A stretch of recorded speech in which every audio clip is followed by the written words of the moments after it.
off. Now, ready.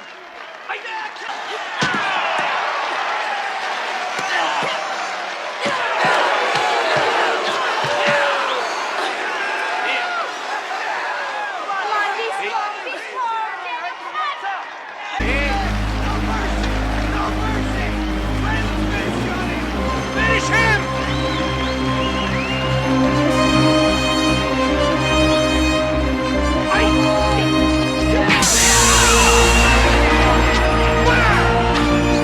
In the comment sections, I frequently get questions about why I often speak badly about the German military in World War II. And although I feel I come about my criticisms of them honestly, given how poorly planned, supplied, and executed a lot of their operations were, I get where these questions are coming from. And in response today, I'll be doing my first video on a German victory. Yes, Pierce, we'll get to that part. The battle in question will be the invasion of Crete, or Operation Mercury, which was part of the German invasion of Greece. And so for this, I have acquired the help of an expert in all things Greek, Blue from Overly Sarcastic Productions. Hey man, thanks so much for having me here. What's today's topic? Classical Athens, Alexander the Great, the Byzantine Empire? What's good? The Axis invasion of Greece leading up to the Battle of Crete? Ooh, boy. Yeah, that's no problem. So, the broad strokes are that the Italians wanted Greece because who cares about prioritizing anyway? Hitler advised against invading Greece to focus on North Africa. He said something or other about protecting the soft underbelly of the Mediterranean from a combined Allied assault, but Mussolini didn't have time to read the brief, so he said screw it and planned an invasion of Greece anyway. In the all-seeing eyes of Il Duce, the might of Italia would undoubtedly wipe the floor with the tiny and insignificant Greek kingdom. Actually, conquering it was just a formality. Italy's attempts to reconstitute the old Roman Empire started off on the wrong foot when only a tenth of the planned supplies actually made it to the front. While some generals recognized this as a bad sign, the invasion began on schedule in October of 1940. The first hurdle to cross was the Pindis mountain range, which split the 80,000-strong army in half as they advanced southwards. When the armies met, Italy found their adversaries to be much better equipped, which is to say, equipped, and more experienced. As a result, the Greeks were able to not only stop the Italian push, but pull a total reverso on them and march back up into Albania.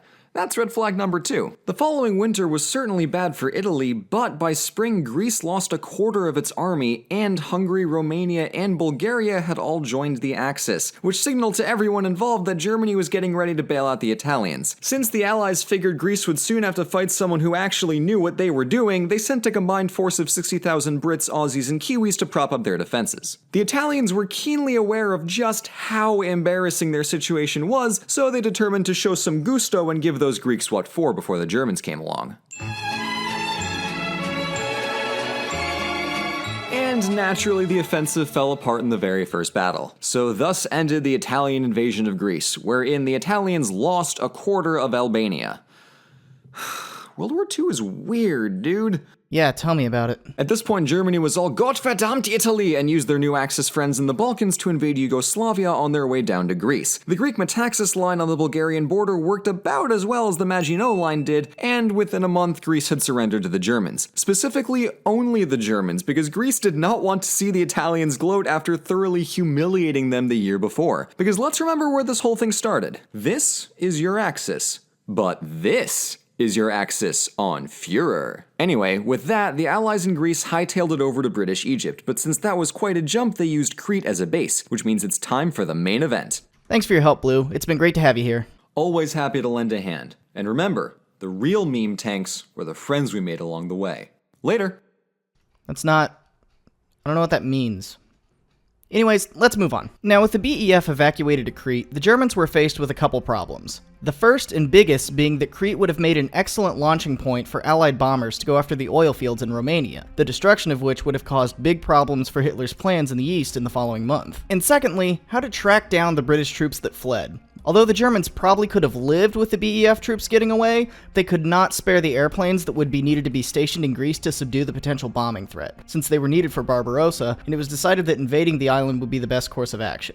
This task fell, ironically, to the Luftwaffe, who would undertake the invasion with German paratroopers supported by mountain troops in the Italian Navy. These specific troops were decided on as the German High Command felt that a sea landing would be too easily disrupted by the Royal Navy, although a landing was planned in the later stages of the operation once some of the island had been taken. Opposing them on the Allied side was General Bernhard Freyberg, who, although in a tight spot, did have a numerical advantage and knowledge of the German plan with only a few unknowns, being the date of the attack and the size of the force that was coming. The invasion was planned for May 15th, but supply problems delayed it until the 20th. Because of course they did, this is the Germans we're talking about. And the basic idea of the plan was that the Fallschirmjäger would land in 3 zones and capture airfields that would then be used to land transport planes, bringing heavier equipment and reinforcements. And it was hoped that by the end of day 1, these objectives would be secured, and a solid front would be created. However, the first day did not go as hoped. The Germans underestimated the size of the Allied force and the willingness of the native Cretians to fight back. This gave the paratroopers a lot of trouble establishing a toehold on the island, with a lot of the first waves being killed. Small tangent, I believe that one of the contributing problems to this was the German airborne's refusal to embrace riser technology in their parachute design. Now for anybody who doesn't know, a riser is a configuration of the harness that attaches a parachute to a man, which gives him basic steering ability as he's drifting towards the ground. Think that scene from Band of Brothers, or even today if you've ever seen a skydiver parachute to the ground. You can basically fly the parachute. That wasn't flying, that was falling with style. However, the Germans had a simpler design that attached the parachute to the back of the man that gave him no control over where he landed, making him completely subject to any winds that could push him into a tree or anything. And this isn't to say that they weren't aware of it and they didn't have it. Bomber and fighter pilots were equipped with harnesses with risers on them. Somebody at the top apparently just decided that paratroopers just didn't need them, and I have yet to figure out why. I honestly can't find a reason for this no matter where I look. But the poor setup had a couple of very negative effects on the troops as they descended and hit the ground. First off, the previously mentioned inability to steer, to where, depending on your luck, you could just get stuck on a tree or a building and not be able to get down without help. Secondly, if you did just land on the ground, you would be landing at an extremely poor angle, as you can see from this footage of Fallschirmjäger descending, and would open yourself up to a wide array of potential injuries when hitting the ground. And I've seen many references to Germans being aware of this, firstly in all the safety equipment given to them, such as knee pads to help pad the impact, and all the training put into the landings that was this sort of tuck and roll deal. I was actually discussing this with somebody who studied the topic a lot in preparation for this video, and he said that in training, German soldiers would have to prove that they could drop flat on their face without hesitation or they were disqualified, as this roll had to be second nature when hitting the ground to avoid limb damage. The final result of these poor harnesses was that they could not carry too much weight, and this meant that German paratroopers would jump with a minimal amount of equipment, often just a pistol, with their heavier equipment being dropped in a capsule after all the men had left the plane that they would then have to retrieve after landing. So it is very likely someone would get into the scenario of drifting into something like a tree during the landing, getting stuck and having nothing you can reach to defend yourself, and being killed while trapped. And this did happen in quite a few examples, with paratroopers being killed by Cretan civilians with farm implements. Anthony Beaver details some of these instances along with a myriad of German reprisal killings in his book about the Battle of Crete. Anyways, tangent over. By the end of day 1, the Fallschirmjäger hadn't completed any of their objectives and found themselves scattered, facing stiff resistance, very outnumbered. However, on day 2, the Germans' luck changed. Freyberg, knowing that the German plan involved additional landings from the sea, kept many of his troops on the coast, which gave the Germans a chance on day 2 to throw everything they had at the airfield at Melem, which once captured quickly saw the arrival of German reinforcements and heavier weapons on transport planes. The loss of the airfield, combined with bombing raids from the Luftwaffe and strong fighting from the Fallschirmjäger and mountain troops, eventually ended in a British evacuation beginning on the 27th. All told, the Allies lost over 6,000 men killed and 17,000 captured, while taking about 4,000 Germans with them, which ended up being a very high percentage of their paratroopers. Now, if anybody remembers anything about Crete, they remember how Hitler refused to ever use paratroopers again because the battle was too costly. But that isn't completely true. Fallschirmjäger jumped a couple of months later around Leningrad, and then a couple years later in Sicily in 1943, just to name a few. In fact, a lot of footage that you see that claims to be footage of the Battle of Crete is often paratroopers fighting in Sicily, and it gets confused due to the similar climates. German paratroopers were still used in their designed role, just as part of a more combined force, better supported and more within their ability of what they could do to be effective. And that's not to say that the paratroopers here were not effective or that they were completely unsupported. The Germans only won this battle because of their paratroopers' tenacity and ability to fight against overwhelming odds, and there were support plans made with the capturing of the airfields and the landings, but all in all, way too much was asked of the Fallschirmjäger to do on their own, and that's why you see these huge casualty numbers. But it was a success, as all objectives were secured, and Crete could not be used as the large aircraft carrier that the Germans feared. And here's my point. Overall, for as much grief as this operation gets, it was probably not as bad of a plan as often cited.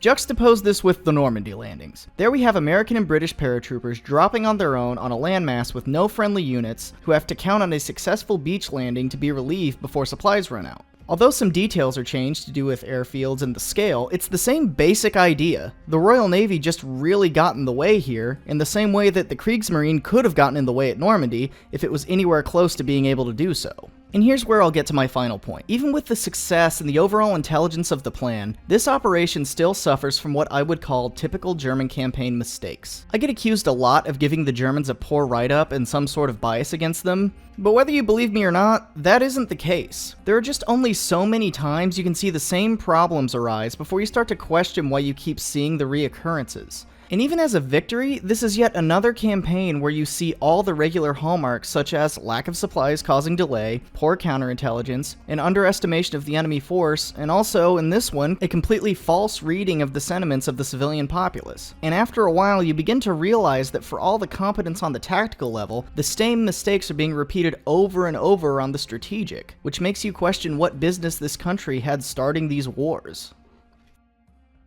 Thank you to Blue from Overly Sarcastic Productions for coming on and sharing some of his Greek expertise. Be sure to check out his channel. He and Red's videos are some of my favorites on YouTube, and it's been a blast to work with him. I'd also like to thank my patrons on Patreon for making these videos possible, many of which you'll see here on the screen. Thank you to everyone for watching, and I'll see you on the next one.